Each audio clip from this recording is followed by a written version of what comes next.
हमारे मन में गंदे विचार क्यों आते हैं? हम नहीं चाहते पर फिर भी हमारे मन में गंदे विचार आते रहते हैं। लेकिन क्यों? मन ही हमारा सबसे बड़ा दोस्त है और मन ही हमारा सबसे बड़ा शत्रु है। जब हम अपने मन के हिसाब से चलते हैं तो मन हमें भटका देता है, और जब हम मन को संतुलित कर लेते हैं तो हम अपनी जिंदगी में सब कुछ कर लेते हैं। हम हमारे मन में आने वाले गंदे विचारों को रोकने की कोशिश करते हैं, पर जितना हम रोकते हैं उतने यह विचार हमारे अंदर प्रवेश करते जाते हैं। आप जिस चीज से जितना दूर भागोगे उतना ही वह चीज आपको अपने पास लेगी। इसीलिए उसे चीज से भागो मत, उसे पर संतुलन कायम करो। एक बार एक युवक गौतम बुद्ध के पास आया और गौतम बुद्ध से बोला कि ही बुद्ध, मेरे मन में इतने गंदे विचार क्यों आते हैं? मैं नहीं चाहता कि मेरे मन में गंदे विचार आए, पर मेरे मन में हमेशा कामवासना के विचार चलते रहते हैं और मैं इनके के बारे में सोच सोच कर बहुत परेशान हूँ। मेरी ऊर्जा और समय यह सब सोचने में ही नष्ट हो जाता है और इन सब के विचारों की वजह से मैं कभी भी शांत नहीं रह पाता और मैं हमेशा ही स्त्रियों को देखकर मोहित हो जाता हूँ। अपने आप को रोक ही नहीं पाता। बुद्ध मुस्कुराए और उन्होंने उसे युवक से पूछा, क्या तुम्हें पता है यह कामवासना होती क्या है? फिर लड़के ने उत्तर दिया और कहा, बुद्ध में यह तो नहीं जानता कि कामवासना होती क्या है, पर हाँ, ये जो भी है बहुत बुरी चीज है। फिर बुद्ध ने उसे युवक से कहा कि सबसे पहले तो तुम यह समझना है कि प्राकृतिक रूप से जो भी चीज हमारे अंदर है वह बुरी नहीं है। हमारे जीवन में उसकी कुछ ना कुछ जरूरत है। वासना कोई बुरी बात नहीं है, यह तो हमारे मन की एक भावना है जो हमें किसी ना किसी चीज की कमी का एहसास करवाती है और फिर हम उस चीज को पाने के लिए उसे चीज की तरफ आकर्षित हो जाते हैं। जैसे अगर तुम्हारे पास धन की कमी है तो तुम में धन पाने की वासना उत्पन्न हो जाएगी। तो वासना कुछ और नहीं, बस एक प्रकार की कमी है जो कि एक प्रकार की जरूरत का एहसास है, और जब ये जरूरत शारीरिक हो तो हम इसे कामवासना कह देते हैं। युवक ने गौतम बुद्ध को कहा कि बुद्ध, मुझे कामवासना का मतलब तो समझ में आ गया, पर आप मुझे यह बताइए कि यह आती कहाँ से है, कैसे आती है? यह गौतम बुद्ध ने कहा कि कामवासना कहीं से आती नहीं है, यह तो हमारे अंदर ही होती है और इसका होना तो जरूरी भी है, तभी तो मानव जाति का विस्तार होगा।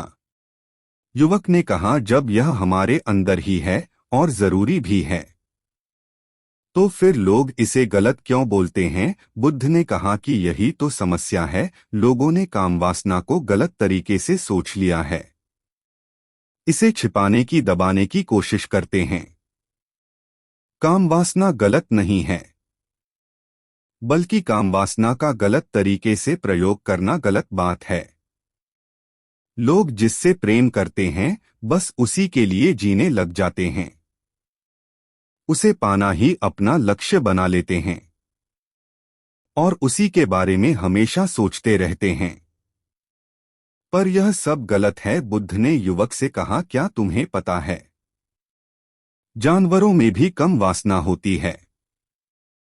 युवक ने उत्तर दिया, हाँ बुद्ध, जानवरों में भी कामवासना होती है, क्योंकि जानवर भी तो आखिर अपनी पीढ़ी को आगे बढ़ाएंगे।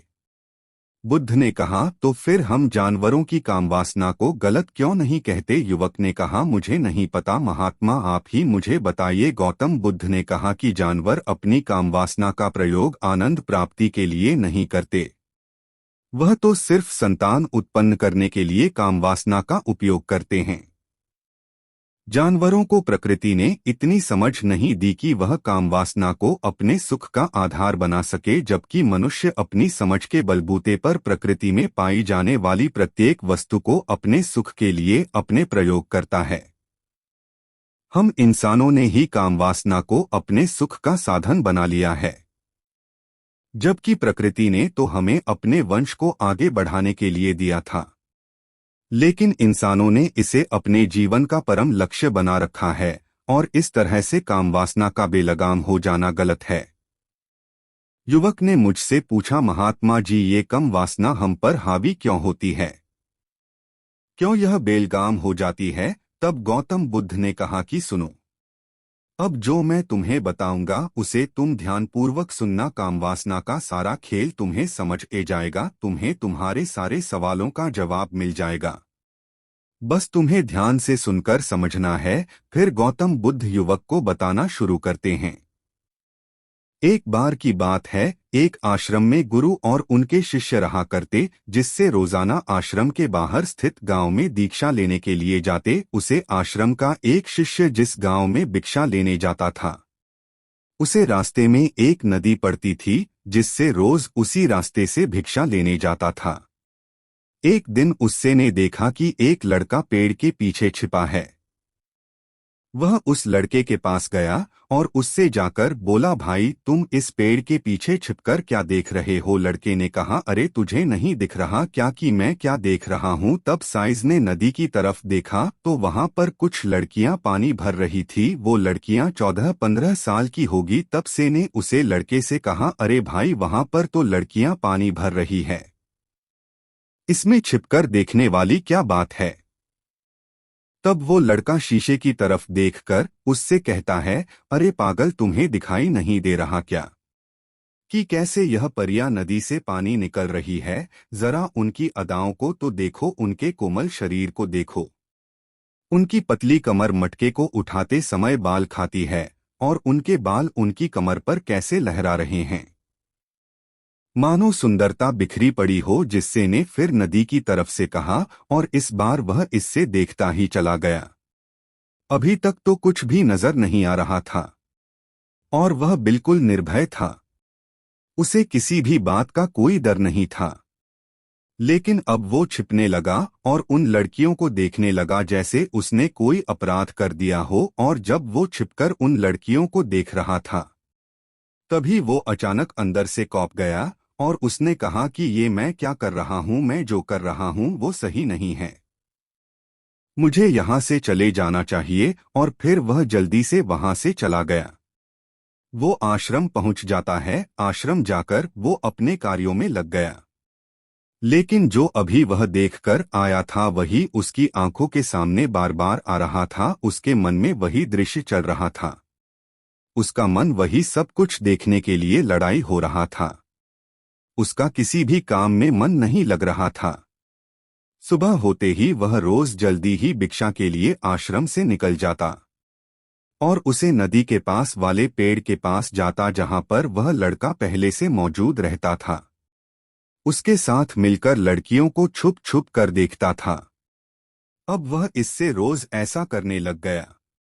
यह उसके रोज का काम हो गया। अब उसे शिष्य का मन किसी भी काम में नहीं लगता था। वो हमेशा ही किसी न किसी प्रकार के विचार में उलझा रहता। वो आश्रम के कार्यों को भी ठीक ढंग से नहीं कर रहा था।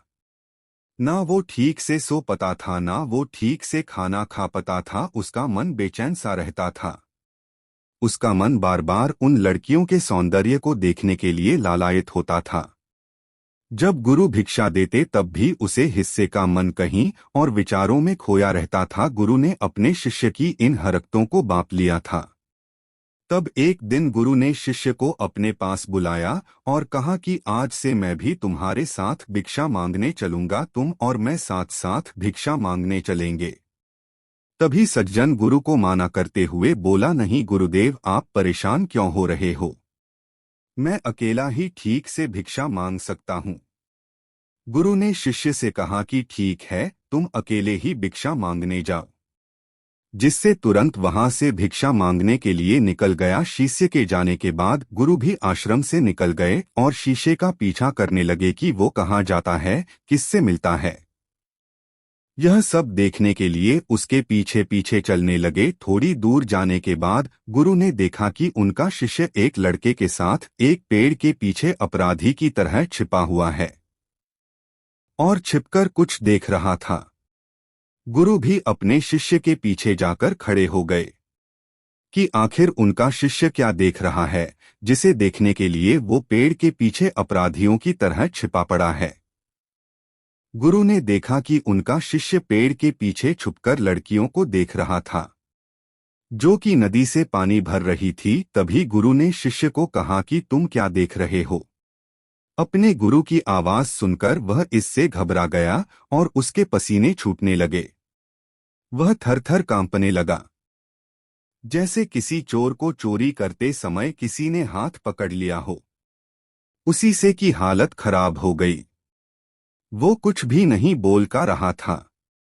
दूसरा जो शिष्य के साथ था वहां से भाग गया, जिससे घबराया हुआ था। उसके मुंह से कुछ टूटे फूटे शब्द ही बाहर निकल रहे थे। वो अपने गुरु से नजर भी नहीं मिला का रहा था। गुरु ने शिष्य की तरफ देखा और कहा कि मेरा शिष्य तो निर्भय था, उसे तो किसी भी चीज का डर नहीं था। लेकिन ये क्या, तुम तो डर के मारे कांप रहे हो। जिससे इन्हें गुरु से कहा कि मुझे माफ कर दो गुरुदेव, मेरा उसने कोई दोस्त नहीं है। उसे लड़के ने मुझे बहका दिया था। लेकिन आपसे मैं वादा करता हूं कि आज के बाद मैं ऐसा कभी दोबारा नहीं करूंगा। मुझे माफ कर दो गुरुदेव। गुरु ने शिष्य से कहा कि कोई बात नहीं, पर इस बात का तुम ध्यान रखना कि हम जैसी संगति करते हैं वैसा ही फल हमें प्राप्त होता है। हम जैसी संगति करते हैं उसके विचार हमारे अंदर प्रवेश करते हैं। इसीलिए अच्छी संगति करो जिससे तुम्हारे अंदर अच्छे विचारों का प्रवेश हो। फिर गुरु और शिष्य आश्रम लौट आए और फिर आश्रम के कार्यों पर ध्यान देने लगा। उसने उसे रास्ते को छोड़ दिया और दूसरे रास्ते से जाने लगा। वो अपने काम को ध्यान से करता, लेकिन धीरे धीरे उसके अंदर क्रोध उत्पन्न हो गया और फिर वो धीरे के हंसने पर क्रोध करने लगा और बेचैन रहने लग गया। अब वो सही समय पर भोजन भी नहीं करता था, वो भोजन भी बहुत कम खाता था। एक रात गुरु शीशे के पास आए और उसे बोले कि अब तक तुमने कितनी बार अपना वादा तोड़ दिया। यह सुनकर शिष्य अपने गुरु के चरणों में गिर गया और रोने लगा। रोते रोते ही उसने गुरु से कहा कि गुरुदेव, मैं कई बार अपना वादा टूट चुका हूँ, फिर वादा कर लेता हूँ, लेकिन हर बार में वादा तोड़ देता हूँ। मेरा मन मेरे नियंत्रण में है ही नहीं। मैं बहुत कोशिश करता हूँ कि मैं अपने मन से सारे बुरे विचारों को निकलना चाहता हूँ, लेकिन मैं चाह कर भी ऐसा नहीं कर पा रहा हूँ। फिर गुरु ने शिष्य को कहा कि चलो मेरे साथ। गुरु शिष्य को आश्रम के बगीचे में लेकर गए और किसी से कहा कि देखो, यहाँ पर कुछ बनी हुई है जिससे नदी का पानी इन पौधों तक आ रहा है और यह पानी एक निरंतर भाव से बह रहा है। क्या तुम इस पानी के बहाव को रोक सकते हो? शिष्य ने कहा कि हाँ गुरुदेव, मैं इस बहाव को रोक सकता हूँ। फिर शिष्य ने मिट्टी उठाकर उसे नाली में डाल दी। वो पानी थोड़ी देर के लिए रुक गया और फिर थोड़ी देर बाद उसे रेत के ऊपर से पानी बह गया। गुरु ने शिष्य से कहा, अरे ये क्या, ये तो पानी रुका ही नहीं। फिर से ने कुछ कंकर पत्थर उठाकर उसे नाली में डाल दिए और फिर थोड़ी देर के लिए पानी रुक गया, लेकिन फिर थोड़ी देर बाद ही उन कंकड़ पत्थर के ऊपर से पानी निकल आया। फिर गुरु ने कहा कि इससे यह क्या हुआ, पानी तो फिर से निकल गया। तुम तो बोल रहे थे कि तुम इसे रोक दोगे। क्या हम किसी काम को रोकना चाहे तो क्या हम उसे रोक नहीं सकते? तब शिष्य ने कहा, कोई बात नहीं गुरुदेव, मैं इस पानी को तो रोक के दिखाऊंगा। फिर वह फिर से एक बड़ा सा पत्थर लेकर आया और उसे नाली पर डाल दिया और पानी रुक गया। तब गुरु से कहा कि देखा गुरुदेव, मैंने कहा था ना कि पानी को मैं रोक दूंगा। मैंने पानी को रोक दिखाया, आपकी बात मैंने पूरी कर दी। गुरु मुस्कुराए और बोले, अच्छा जरा ध्यान से देखो, पानी रुक गया क्या? वो तो पीछे की नाली तोड़कर बह गया। और अगल-बगल से बह रहा है। और ध्यान से देखो, इस पत्थर की आगे भी आ गया और ये पानी अपना रास्ता बदलकर फिर से आगे की तरफ बह जाएगा। और फिर थोड़ी देर बाद ऐसा ही हुआ। फिर गुरु ने शिष्य को समझाया कि तुम्हारे साथ भी तो ऐसा ही चल रहा है। तुम बार बार प्रयास कर रहे हो, बड़े से बड़ा प्रयास कर रहे हो, पर हर बार तुम्हारा प्रयास टूट रहा है और यह हमेशा टूटता ही रहेगा। तुम कितना भी बड़ा पत्थर रख लो, लेकिन पानी तो अपना रास्ता बना ही लेगा।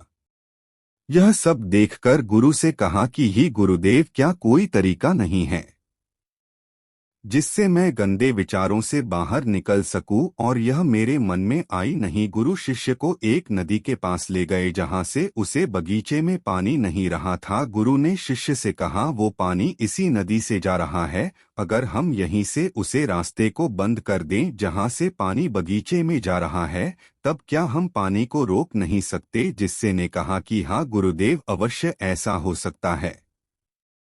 मैं इस पानी को यहीं से बंद कर देता हूँ। तब आगे की नाली में पानी जाएगा ही नहीं और फिर बगीचे में पानी जाएगा ही नहीं। फिर से इन्हें नदी से जाने वाले रास्ते को बहुत मेहनत करके पत्थर और मिट्टी दल डालकर बंद कर दिया और गुरु से कहा कि गुरुदेव, मैंने पानी को बंद कर दिया है। अब यह पानी बगीचे में जाएगा ही नहीं। तब गुरु ने कहा, किसी से अगर पानी बगीचे में नहीं जाएगा तो पेड़ पौधों को पानी कहाँ से मिलेगा? उन पेड़ पौधों को तो पानी की आवश्यकता है और उन पेड़ पौधों में कुछ पेड़ पौधे तो ऐसे हैं जिनको रोज पानी की आवश्यकता है। वह तो मुरझाकर मर ही जाएंगे, उनका क्या होगा? पानी तो हमें खोलना ही होगा। जिससे ने गुरु की बात सुनकर वापस नदी से जाने वाले पानी का रास्ता खोल दिया। तब गुरु ने शिष्य से पूछा, जिससे अगर हम इस नदी के पूरे पानी को बगीचे की तरफ मोड़ दे तो क्या होगा? तब शिष्य जवाब दिया कि गुरुदेव, वहां पर जितने भी पेड़ पौधे हैं वो गलकर नष्ट हो जाएंगे, वहां पर कुछ नहीं बचेगा। फिर गुरु मुस्कुराए और बोले, तुम इस बात को समझो कि हमें किसी भी चीज को रोकना नहीं है, बस हमें हमेशा संतुलन बनाए रखना है। कम पानी से भी पौधे नष्ट होते हैं और ज्यादा पानी से भी पौधे नष्ट होते हैं। हमारा जीवन संतुलन से ही चलता है। गुरु ने शिष्य से कहा कि अगर मैं तुम्हें कुछ कहूँ कि तुम आम के बारे में मत सोचो, तो तुम्हारे मन में सबसे पहले किसका चित्र आएगा? शिष्य ने कहा कि गुरुदेव, मेरे मन में तो पहला चित्र आम का ही आएगा। गुरु ने कहा कि जब हम गंदे विचारों को जबरदस्ती रोकने का प्रयास करते हैं तो वह और मजबूती के साथ हमारे अंदर प्रवेश करते हैं, हमारे अंदर उठाते हैं। इसीलिए हमें उन्हें कभी भी दबाने की कोशिश नहीं करनी चाहिए। फिर गुरु ने शिष्य को समझते हुए कहा कि हमारे मन में गंदे विचार बुरे लोगों की संगति करने की वजह से भी आते हैं। कई बार क्या होता है कि कामुकता हमारे अंदर होती नहीं है, लेकिन कुछ अश्लील लोगों के साथ रहने की वजह से ये हमारे अंदर हावी हो जाती है। फिर शिष्य ने कहा कि गुरुदेव, आप सही कह रहे हैं, मैं अपने मार्ग से भटक गया था।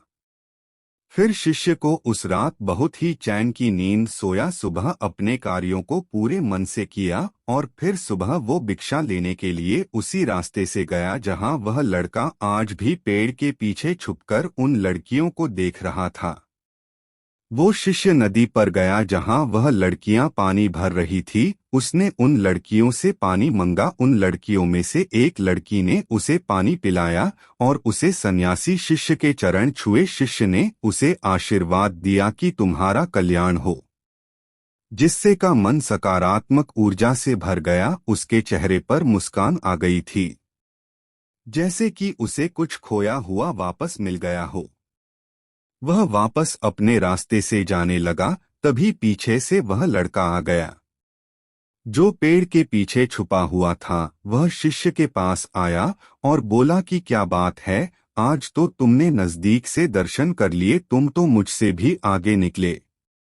तब शिष्य ने कहा कि हम हमेशा दूसरे के दर्शन करने में ही व्यस्त रहते हैं, अपने दर्शन कर ही नहीं पाते। तुम कब तक इस पेड़ के पीछे छुपाते रहोगे? किसी को पसंद कर लो, उससे बोल दो अगर वो भी तुम्हें पसंद करती है तो शादी कर लो। और उससे पहले तुम कुछ बन जाओ, अपने आप को पहचान लो, ऐसे अपना समय बर्बाद मत करो। फिर वह लड़का रोज उससे मिलने लगा और उसे लड़के ने नदी पर जाना छोड़ दिया। और फिर वो लड़का अपने जीवन में कुछ बनने के लिए संघर्ष करने लगा। तो तुमने देखा संगति का असर क्या होता है। अपनी संगति बदलो, अपने विचार बदलो। बुद्ध ने युवक से पूछा कि क्या तुम्हें तुम्हारे सारे सवालों का जवाब मिल गया। तब युवक ने कहा कि हाँ महात्मा जी, आपका बहुत बहुत धन्यवाद। तब गौतम बुद्ध ने युवक से कहा कि जब तुम्हारे मन में गंदे विचार आए तब आप अपने आप को दोषी मत मानो। यह शरीर है और यह सब इसने हजारों वर्षों से सिखा है। एक केवल तुम्हारे सोच लेने से, शपथ लेने से ये टूटने वाला है नहीं। लेकिन तुम्हारे पास वो शक्ति है, वो ऊर्जा है जिसका तुम्हें संतुलन उपयोग करना है। तुम एक जीवित ऊर्जा हो जो कुछ भी अनुभव करने के लिए स्वतंत्र है, जो निर्माण करने के लिए स्वतंत्र है। इसीलिए तुम अपने आप को पहचानो। यह बोलकर गौतम बुद्ध मौन हो गए और वो युवक वहां से चला गया।